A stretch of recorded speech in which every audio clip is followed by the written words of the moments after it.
Diesel সংকটে বিপাকে পড়েছে নৌপথে পণ্য পরিবহনে ব্যবহৃত লাইটার জাহাজ ও চট্টগ্রাম বন্দর কেন্দ্রিক বেসরকারি ডিপো মালিকরা।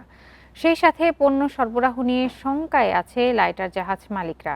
অন্যদিকে একই সংকটে দেশের বিভিন্ন বেসরকারি কন্টেইনার ডিপো। এতে আমদানি রপ্তানি বাণিজ্যে সংকটের পাশাপাশি বন্দরে জাহাজ জটের আশঙ্কা তৈরি হয়েছে।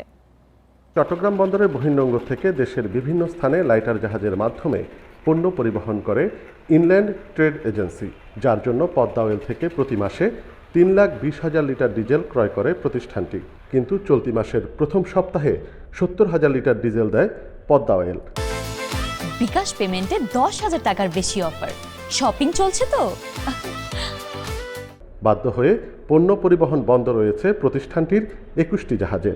ফেব্রুয়ারি মাস পর্যন্ত প্রতি মাসে যে তেল নিতাম, এখন তারা সেই তেলও আমাকে দিবে না, অর্ধেকও দিবে না। গত 3 তারিখে আমি 70,000 তেল তুলছিলাম, এরপর আমাকে আর তেল দিচ্ছে না, যার জন্য আমার জাহাজ লোড যাতে করতেছে না।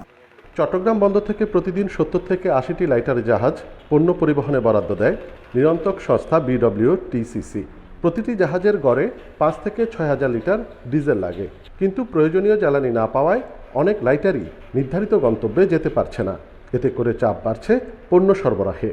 জাহাজ অলস দাঁড়িয়ে থাকা বাবদ যে ড্যামারেজ চার্জগুলো আসবে, সেই চার্জগুলো আলটিমেট কিন্তু আমাদের যারা আমদানিকারক আছেন সে আমদানিকারককে বহন করতে হবে, এবং আমদানিকারক বহন করা মানে হলো পণ্যের মূল্যের উপর এটি যে আপনার অতিরিক্তভাবে এটা বর্ধিত হবে। সে কারণে পণ্যের মূল্যও কিন্তু বেড়ে যাওয়ার সম্ভাবনা আছে।